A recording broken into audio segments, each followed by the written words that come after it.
All right, and it's 2 o'clock, and I don't want to take any more of the precious time that we have today. So I just wanted to get us started. My name is Delaney Crosley. I'm an environmental justice specialist at EPA Region 3 in the Environmental Justice, Community Health, and Environmental Review Division. Thanks for joining us for this afternoon session. Mission Possible, meet the state directors for environmental justice. And so I'd just like to get started and introduce our session facilitator for today's panel, Mr. John Forren. John is the acting director of EPA Region 3's newest division for environmental justice, community health, and environmental review. He is nearing his 47th year of federal service, including 3 years of active duty with the U.S. Army. And in his 35 years with EPA Region 3, John has served in various supervisory capacities over the last 20 years. So we are in very good hands. And I'm going to pass it over to you, John. Good afternoon, everyone, and thank you for joining us today for our panel called Mission Possible, Meet the State Directors for Environmental Justice. You are going to get a lot out of this session today because we've assembled for you a very impressive panel.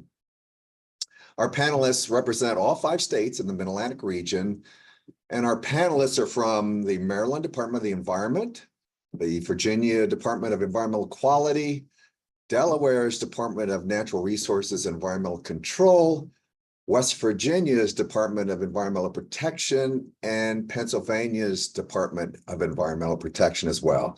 And all 5 panelists, by the way, represent agencies who are also our Environmental Summit partners. So let's meet our panelists. Our first panelist is Aneca Atkinson. Aneca is the Assistant Secretary of Environmental Justice at the Maryland Department of the Environment. She joined the team from the National Audubon Society Mid-Atlantic, where she served as the director of the organization's Delaware River Watershed Program. Prior to that, she served in several roles with the Pennsylvania Department of Environmental Protection, including Deputy Secretary for the Office of Water Programs and Director of the Office of Program Integration. Welcome, Aneca. Our second panelist is Melanie Davenport. Melanie is the Director of the Division of Cross-Media Programs at the Virginia Department of Environmental Quality. Melanie has held several positions at Virginia DEQ, including Director of Enforcement, Assistant Air Division Director, and Director of the Water Division. In 2022, Melanie became the Director of Cross-Media Programs Division, where she oversees numerous multimedia programs, including enforcement, environmental justice, environmental impact review, communications, pollution response, compliance assistance, and coastal zone management. So welcome, Melanie. Our third panelist is Dr. Katera Moore. Katera currently serves as the Environmental Justice Coordinator for the Delaware Department of Natural Resources and Environmental Control. In that role, she builds partnerships across state and federal agencies to develop strategies to mitigate environmental concerns and barriers to access for Delawareans. And she also seeks to engage communities in meaningful ways that build trust. Prior to joining DENREC, Katera held a number of positions in Philadelphia to support SNAP education and community food access. She is an experienced educator and has served audiences from pre-K to graduate students.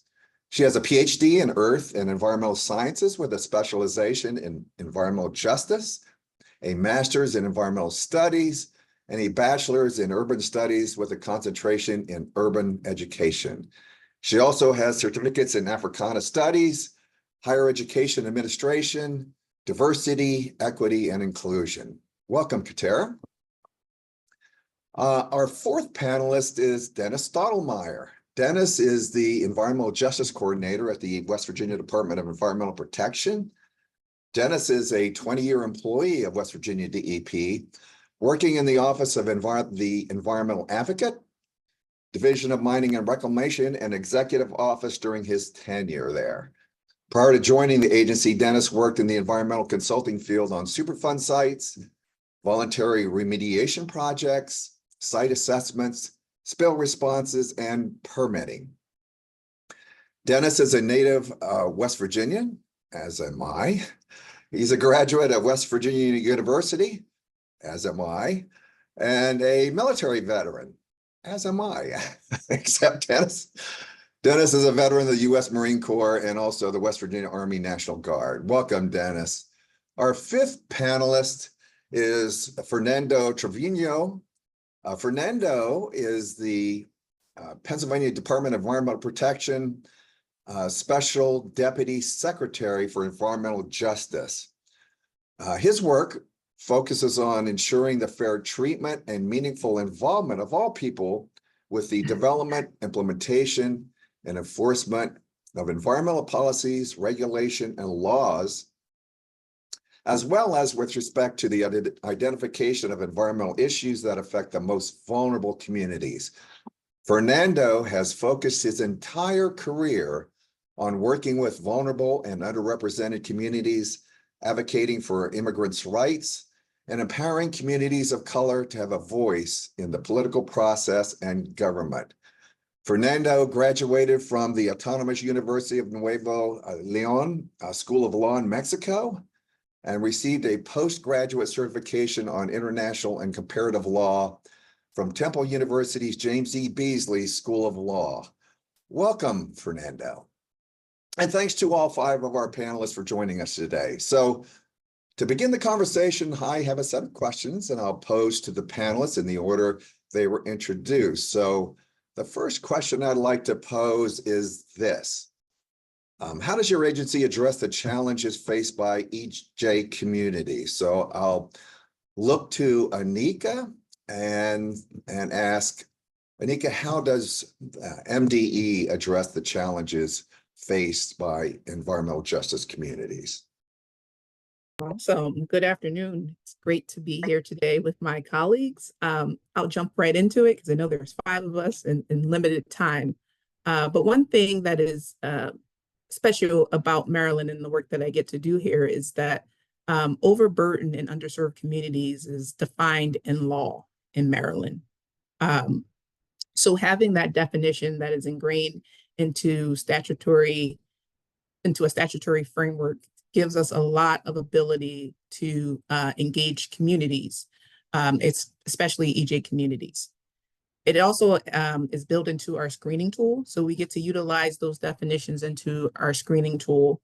And those two things together allow us to make decisions based on the definition and then our screening tool, which is aligned a lot with that produced by EPA and the University of Maryland. So it helps us to make informed decisions about where we're sending funding, what we're doing with permits, and kind of every aspect of what we do. We are committed to developing trust and effective partnerships with EJ communities. And we sought to achieve that goal by creating my position, right? I'm the Assistant Secretary for Environmental Justice at MDE. This is the first ever created position. And it's at the highest level of our organization. So knowing that we're not playing games, we're here to do this work and we want to do it authentically.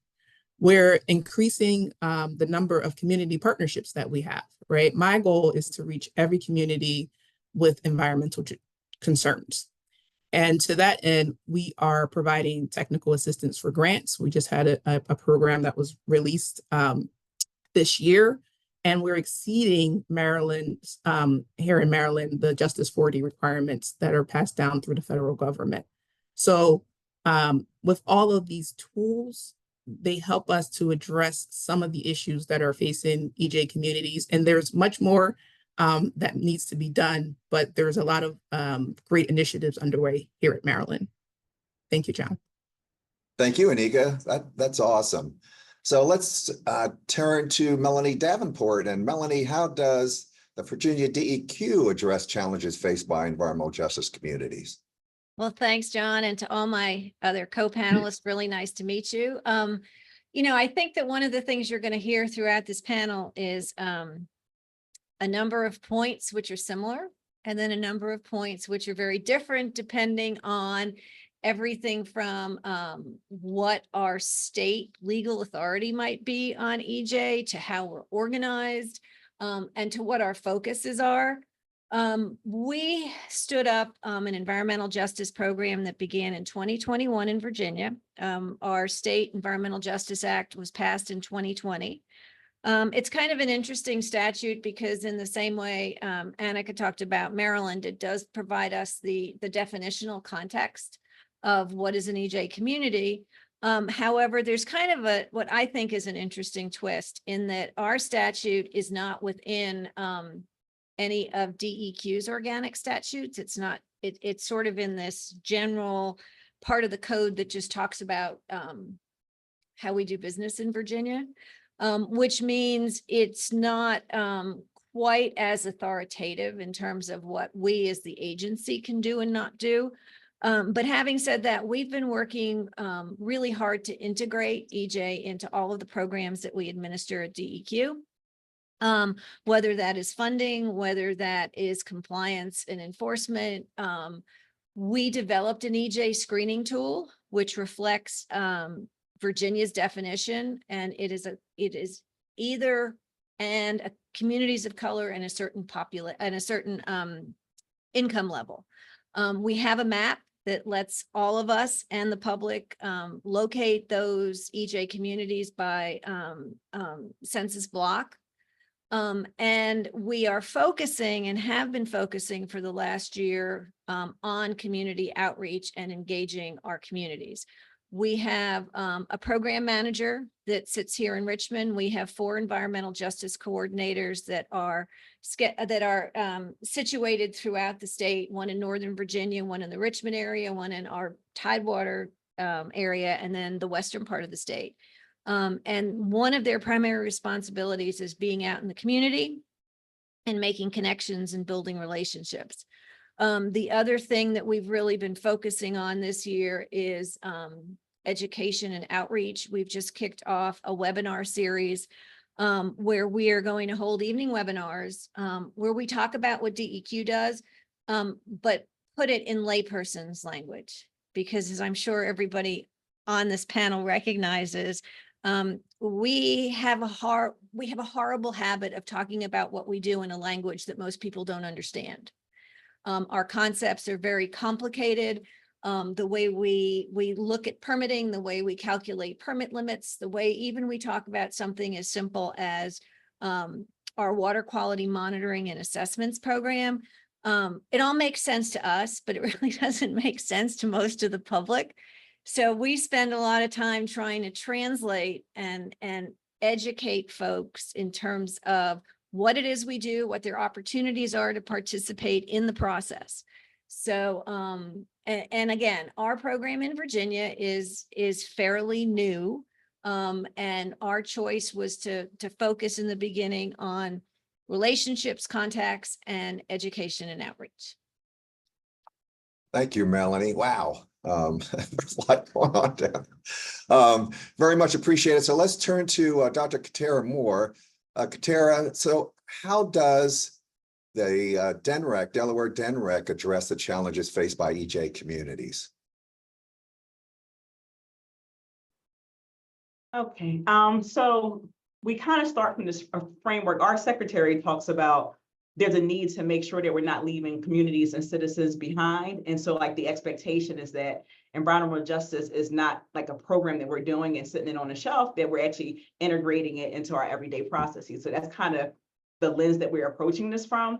And so we've had some tangible things that we've accomplished, but the biggest thing before I get into all of that is we're trying to listen, right? So you have to kind of repair some of these damaged relationships that we've had just by virtue of being a permitting organization. And so it's, we listen, we try to acknowledge things, the less than ideal history and dynamic, understanding it's not personal, and then really focus on solutions, right? And so as we engage with the community, like we're trying to figure out, like we're trying to work with them to kind of think, thinking about being solutions oriented and figuring out like how to kind of, because sometimes we're not the agency that can right the wrong, but trying to make sure that we kind of put everybody in touch.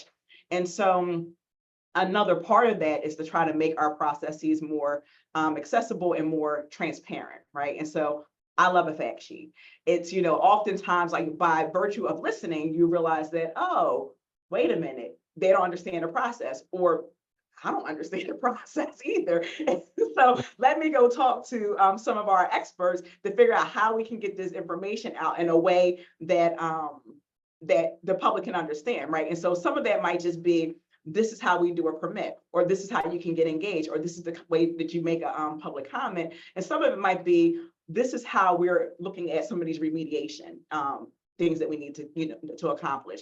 So those are different things that kind of overarching like in our everyday life. The main thing that we have done is that, we've established an environmental justice office. We have an internal policy that require staff to kind of take into consideration these environmental justice issues and do some environmental justice, some baseline training. And so what we have is a mapping tool, is the DMREC EJ area viewer, and it utilizes equity focus areas, which was created by our Delaware Department of Transportation for Justice 40, right? So it kind of uses a race and class indicator to outline specific geographies. We've also added a layer that is for limited English neighborhoods, right? And so what happens is before we make any decision or do anything, our staff, they go to that tool, right? So you type in the address and you say, oh, look, this is equity focus area. That means I need to do enhanced outreach. So whatever that might be, it might be outreach about a permit or some other action that we're taking. It might be outreach about resources that we have, or grants or programming or whatever. So whatever it is that we know that in these communities, we need to do a little bit more, right? And then the language layer allows us to be able to say, okay, we also need to translate. We need to do some translation. So that's like one of the main tools that we have that kind of gets it into the workflow so that everybody's thinking about this, right? And thinking about, what do we need to do in these particular communities? The other thing is that we have launched the community assets campaign, and the secretary mentioned that this morning. And then that's for us to be able to know where to meet. We want to meet people where they are, but we need to know where they are, right? And so that's really kind of us being able to identify. It's like creating a Rolodex, right? And so it's like, who are the trusted voices? Where are people getting their information? Where can we post information? Where can we have meetings in communities, right? And so that's what we're really building up right now. And so I would say like those are the main things that specifically answer the question that you just posed. Thank you, Katera. Very much appreciate that. So let's go next to Dennis Stotlemyer, and I'll pose the same question. Dennis, how does West Virginia DEP address the challenges faced by environmental justice communities? Here at the DEP, we've had the Office of the Environmental Advocate in place since the inception of the agency, and we were created to engage citizens. We have an advantage in this state of being small population, fairly small agency, and small cluster of permits. So we're pretty approachable. To refine upon that here recently, last year, in fact, we created a new guideline or policy for public engagement. With the input of citizens and community groups, we came up with a list of our methodology of engaging citizens for advertised permits or any other topics. Utilizing the comments we received from our citizens, we put together a document, and we've shared that and trained every agency employee on kind of a standard process, a better way of engaging, a way to receive more comments, comments that we can work with. This document is a living document, as we like to say. We continue to receive input on it, and we hope to modify it as needed based on technological advances or other issues that come up. We have increased our social media presence.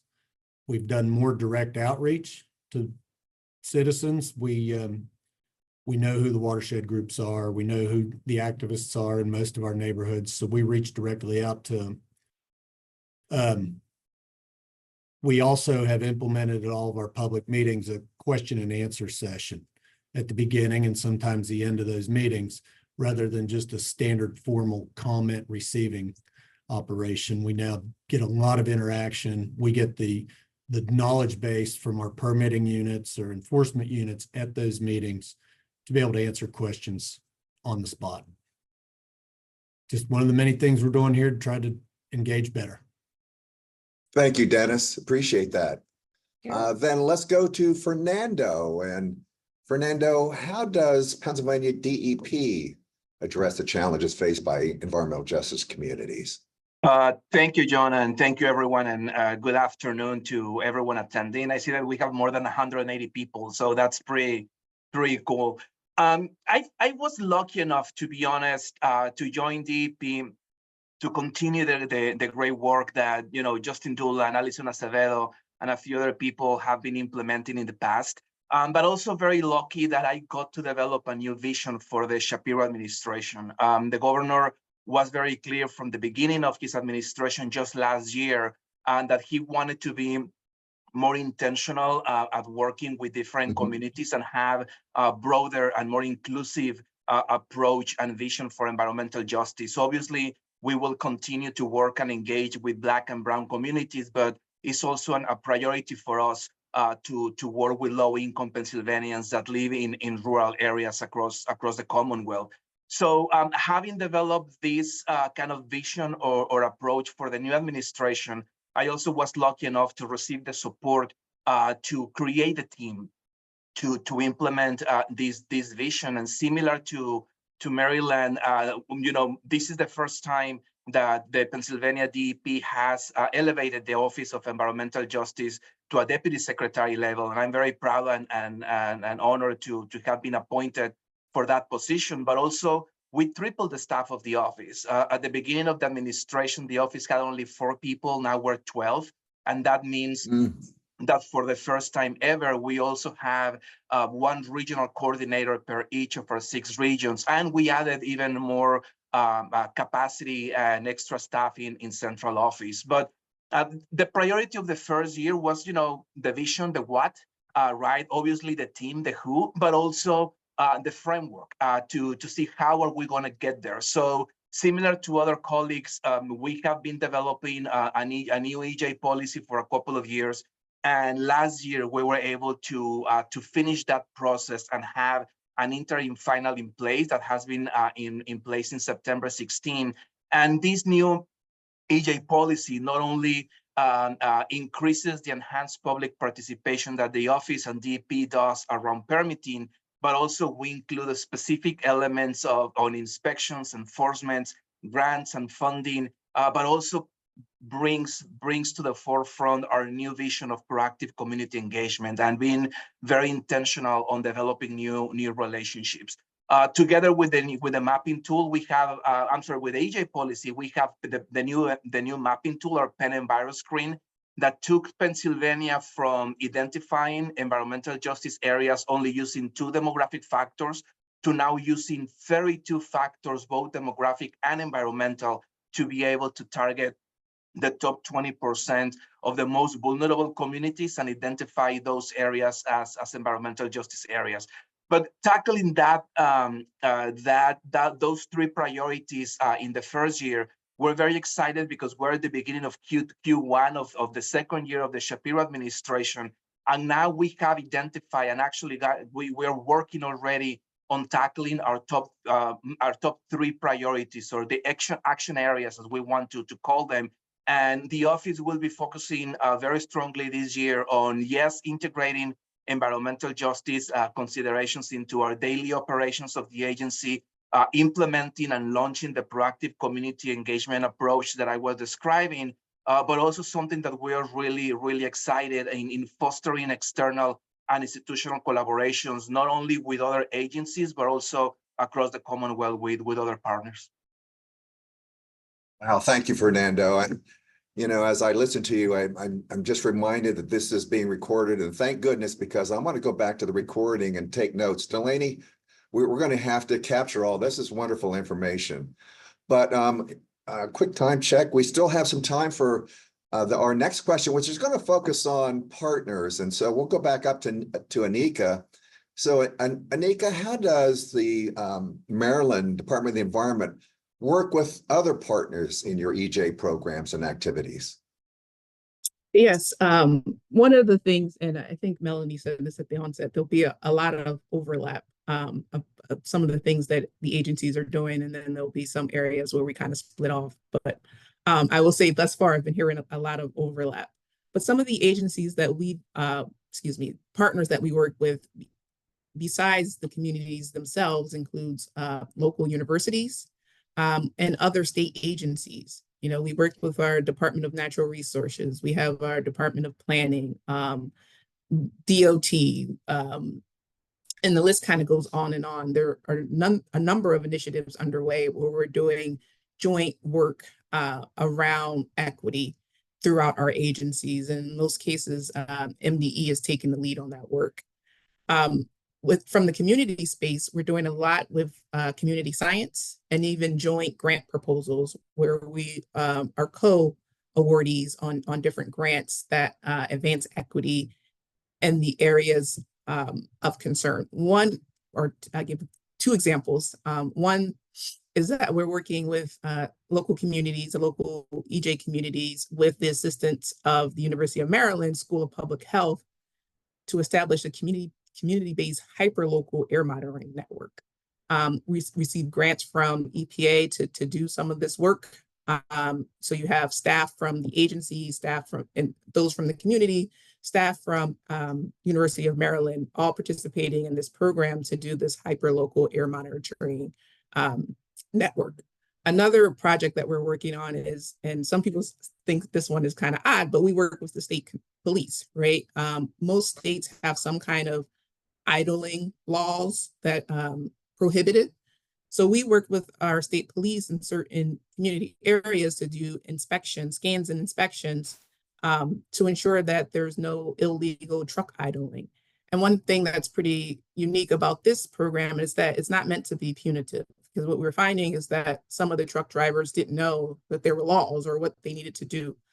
So we took this as a learning opportunity and have created a lot of educational materials that we can equip the officers with, and folks can be directed to our page to talk about no idling and efforts to reduce that. And we actually have a program called Idle Free Maryland. So there's a lot of partners that make up the whole, because we know environmental justice and equity isn't just our agency. It takes the whole of Maryland to accomplish a lot of what we want to get accomplished. Thanks, John. Thank you, Aneca. Wow. So same question to Melanie. Melanie, how does Virginia DEQ work with partners in your EJ programs and activities?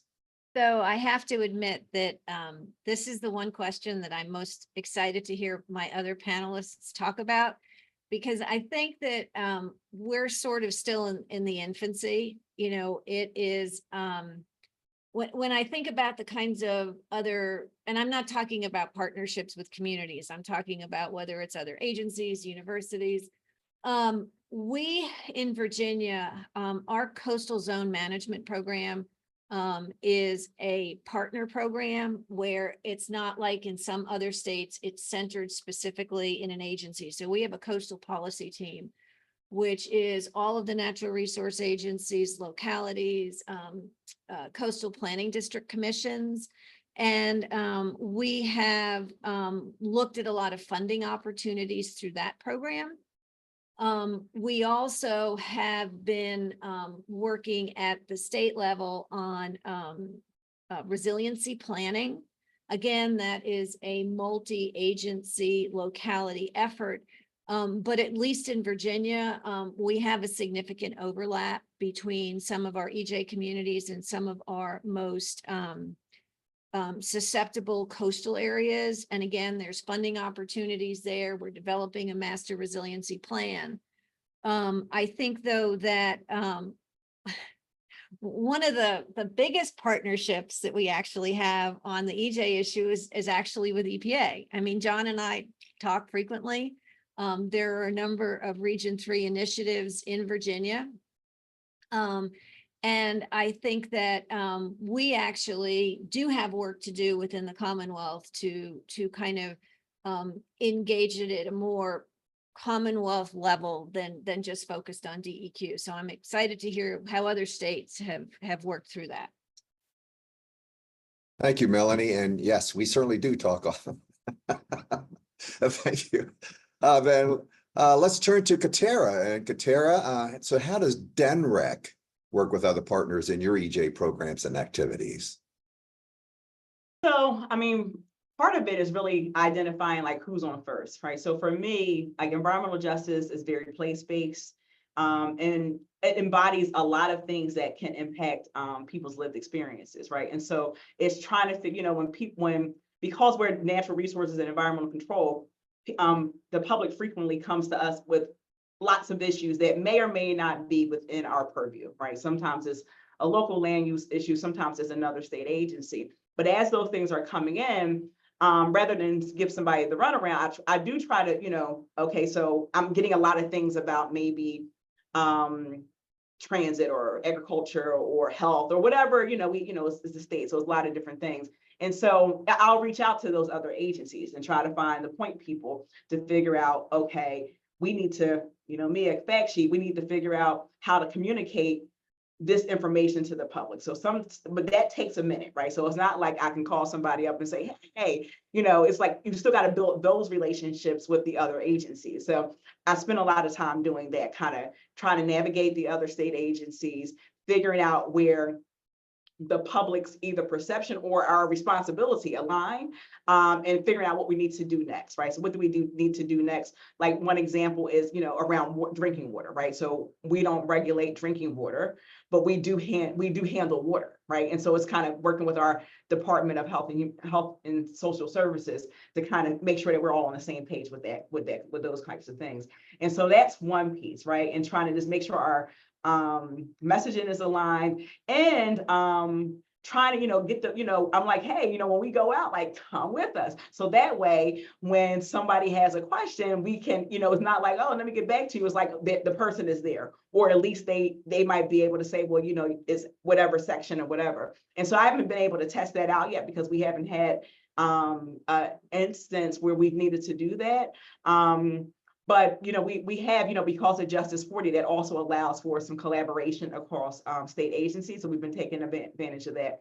The other piece, I think, just to kind of make us better, is, we're partnering within the state to help the state, but it's also working with and learning from other agencies in other states, right? And so because all of the states are at different levels of environmental justice because they might have different issues or whatever, but kind of learning from other people's pros and pros so that no one has to reinvent the wheel to do this, right? To be able to engage with communities in a meaningful way. And it's really kind of creating that kind of community of praxis, right? With other states, in addition to, implementation here in Delaware that I think is, helping us to develop a robust program. I think from the outside, it might not, some stuff is slow, right? Because this is like, we are like, it's like literally like, it's this kind of whole of government approach to try to correct things that have been structural problems for, decades. And in some cases, centuries or, what have you. And so I think that we are, we're working to make sure that it's also sustainable, right? So the things that we're trying to do here is to kind of put things into practice that can outlive me or outlive, what I'm saying? Like as administrations change, as things change, as the political climate changes, to make sure that the things that we're kind of doing are solidified as part of the work process, right? And so I think that's the thing. It's like integrating it. Like I'm interested in the workflow, like here in DENREC, and then also in the other state agencies, so that we know that it's just, again, part of people's DNA, to kind of make it happen. Thank you, Katera. And absolutely, you touched on an important point, and the community of practice and learning from one another. Exactly one of the benefits for this panel. So really appreciate it. So let's turn to Dennis. And Dennis, so how does West Virginia DEP work with other partners in your EJ programs and activities? Thank you, John. On almost any measure, every community in West Virginia qualifies. Well, every county is in Appalachia, as the Appalachian Regional Commission has stated. Almost every community we have here is EJ by one measure or another. So it's kind of ingrained into us to really deal with folks person to person and engage all the other entities that could potentially help solve the issues that we're addressing. We work with the health department and Division of Highways on a daily basis.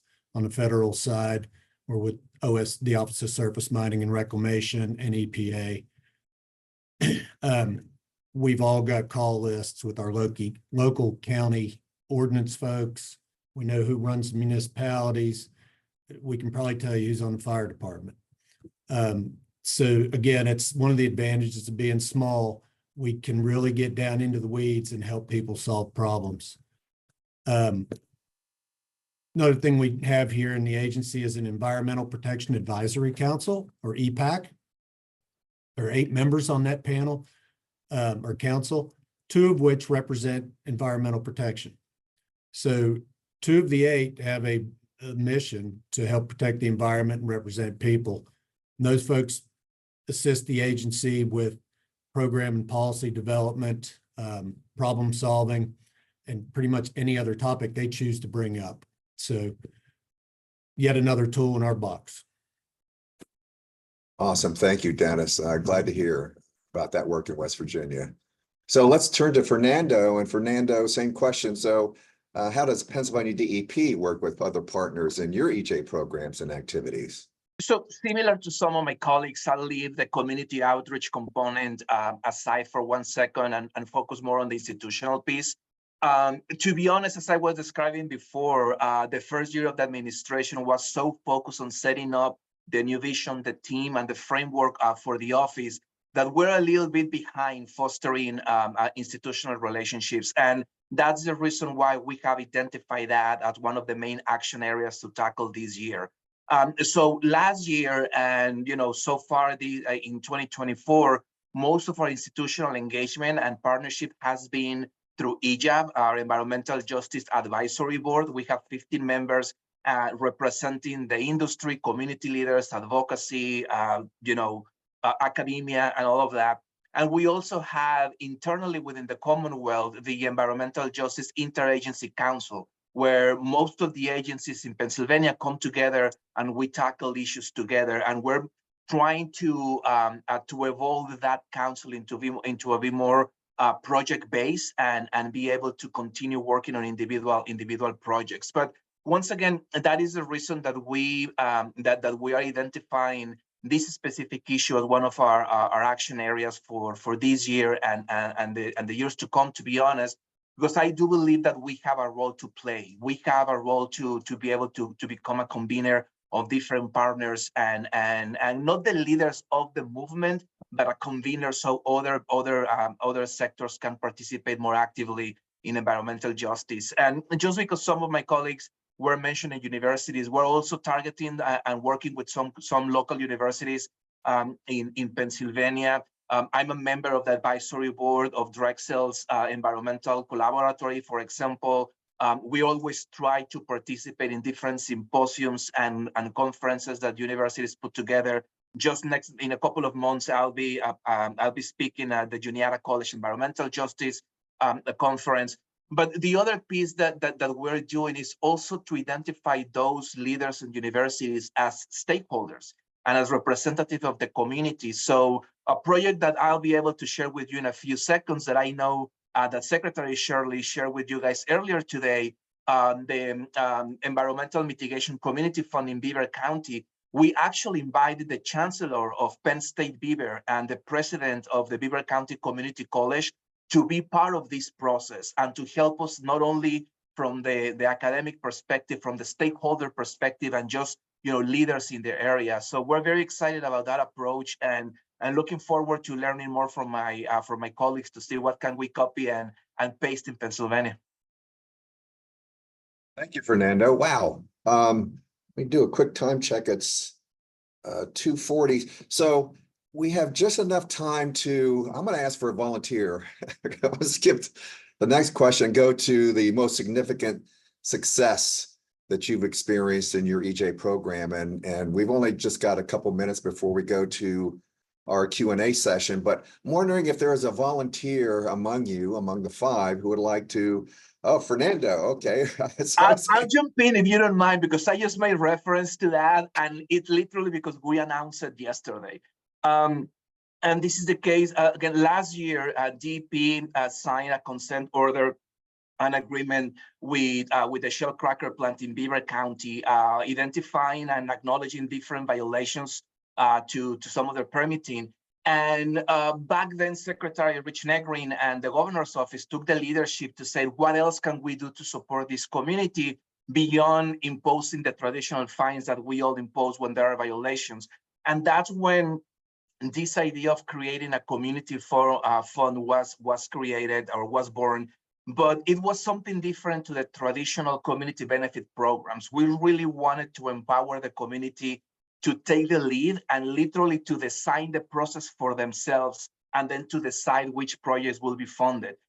So because of the leadership of Acting Secretary Shirley and the governor's office, we were able to continue that effort. And we literally created first a steering committee, members of the community and stakeholders that on their own decided the process, what kind of projects to fund, what was the everything in order to apply for funding. And then we brought the community together again, and we chose a different advisory board, also from different industries, the different backgrounds. And now the advisory board was able to receive more than 90 project applications for a $5 million community fund.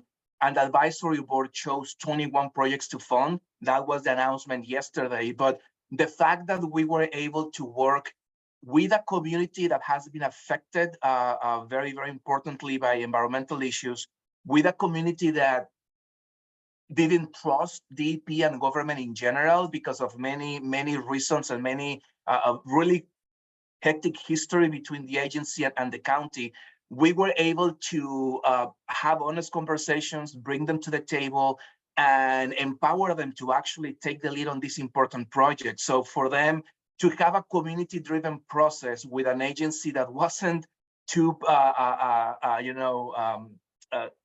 open to have these kind of processes before, it has been a great accomplishment for the agency, but specifically a great victory for the community in Beaver County. Thank you, Fernando. Wow. So, Delaney, are we in the Q&A period? Yes, we are, getting close to the end time for today, but I want to make sure that we at least hit one or two questions that we have in the Q&A. So one that I kind of want to pose, and it's kind of combining a few questions into one, is related to community assets and how, do you in your work within your agency, how do you begin finding trusted voices in the community, and how can you better integrate community needs and wants into some of your programs based on funding that you can, you'd only support so many programs. So how can you kind of integrate those needs based on the funding that's available? I can take a stab at that. I think that one thing is, relationships are hard, right? It takes time and repeated attempts. And I think that that's one thing that I think that here in Delaware at DNREC, we've had some success with, with the community members that are open to engaging in a solutions-oriented way. And so we've been able to build that rapport, right? And be able to we're able to call on some of the trusted voices and say, hey, we're trying to do this or whatever, what you think? Can you put us, I'm a social scientist, so I'm always looking for like a snowball sample, right? So like, oh, can you connect me to somebody else that can connect me to somebody else? So that's one approach that we've taken, right? The other one is really, we go out, right? So we go out and kind of just take a look at the landscape and see, we'll go out and say, okay, where's their community center? Where's and kind of jot that stuff down, because we're able to get spatial data. So that now when we kind of need to reach back out, we can say, oh, we know that there's a community center or whatever that we can kind of reach out to, you know, especially in our more rural areas. And so we've been doing that, right? So we kind of been going out, kind of doing like I'm calling them field observations, building relationships with people, trying to agglomerate resources, right? So it's kind of being aware of like what's available, because sometimes the needs are not necessarily something that, you know, specific environmental funding can do, but then maybe you might be aware of something else, right? Some public health funding or whatever, and you can be able to kind of make those connections. And so I think that's what Yeah, that's fine. And also, thank you. That's very flattering. I don't know what's happening. Everybody, just make sure your kinda have to microphone is listen to muted. the meeting. I'm not actively. All right, I think we're good. Yeah, we're getting some crosstalk. So, sorry. And at my age, I don't even know what I was saying. So I mean, the bottom line is just like really building relationships and nurturing those relationships and getting the input, right? And so, because there's like some other, you know, again, like DNREC we have a lot of councils, right? We have like 40 different working groups and councils or whatever, and not necessarily a lot of community representation, right? And so kind of trying to figure out, we want people, it helps us to have that voice on these councils. So it's like kind of like trying to build the capacity for the councils to kind of be ready to receive the community, and right, for the community to be ready to engage in a meaningful way. But that takes time, and a lot of this is like happening like behind the scenes. But you know, that's what we're doing. Really, it's really trying to build relationships and nurture those relationships and be responsive, right? Because I think that's the other thing, is that sometimes people feel like you're ghosting them or whatever. And so like, we're trying not to ghost anybody. We're trying to make sure that we're able to follow up in a meaningful way. I think one of the things that it's important to point out, you know, many of us have been in more traditional government positions for a long time. A lot of building these relationships and that outreach function of EJ, it is not a 9 to 5 Monday to Friday job. Our coordinators look for community events, look for, and a lot of times those are on weekends, they're evenings. We have put together what we call our tabling materials, which are, again, sort of layperson brochures about what is water quality monitoring, what is air quality monitoring. We've kind of, there's an expectation that, or an acknowledgement that some of this work is going to happen in non-traditional times, in non-traditional places. And we have to provide that flexibility to our EJ coordinators, that they can meet the communities in those times and in those places. I think that one of the challenges has been, though, is that Virginia also has an EJ advisory council, and the kinds of issues that are brought before that council are generally speaking very local in nature. And I think that figuring out how to engage these underrepresented or disadvantaged communities in the bigger picture is a challenge, because they've got issues that are really important to them, that have been, you know, possibly providing real stress in their community. But you know, it's sort of like, at some point, hopefully, we will have some of those community representatives engage us in the bigger picture. You know, for every regulatory action we take, we convene a regulatory advisory panel. And to say there is little to no representation, and this could be a general permit that has applicability statewide, or significant changes to a regulatory program. And, you know, we still hold a lot of those meetings, if not all of them, during the day, during working hours. So one of the things we talk about is how can you somehow engage, you know, community folks, the people, it's not their job to track what DEQ does. You know, one of the things we talk about is a lot of folks that do participate in that level, they're maybe employed by an NGO, a traditional environmental organization, maybe some kind of industry group, but it's their job to come work with DEQ and kind of flesh out a new regulation or a revised regulation. But if you've got a full-time job and it doesn't involve that, is the expectation that you take time off to come participate? I mean, it's a really hard nut to crack. I don't have any answers yet. But I think we have to figure out. The other thing too is that, I think about the water permitting program, and for years, in our regulation, the way we noticed permits was by newspaper announcement, right? Some recent changes allow us to do it electronically. We also maintain a mailing list, but again, those are not communication preferences that the general public knows about. We actually worked on a project where we did an informational hearing before the public process, before there was actually a draft permit to comment on. And staff from both the EJ office and the communications office designed a flyer. And they went to the community and literally posted that flyer. They posted it in store windows. They posted it on church doors. And it was amazing how many people that came to that informational session said, wow, nobody's ever tried to communicate like that to us before. And it was really effective.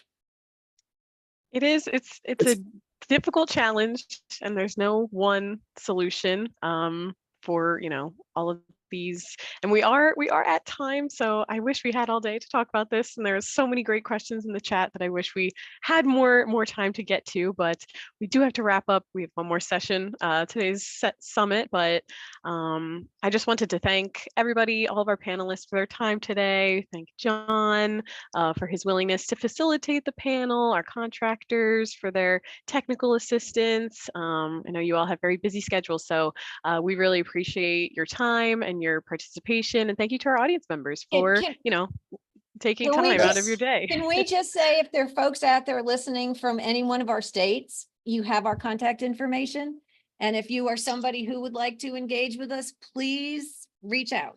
Yes, good point, Melanie. Good point. So thanks to all our panelists in the audience as well. Thank you. And Delaney, thank you.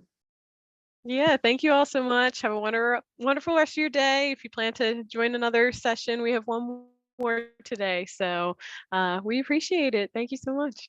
Thank you. Thank you, everyone.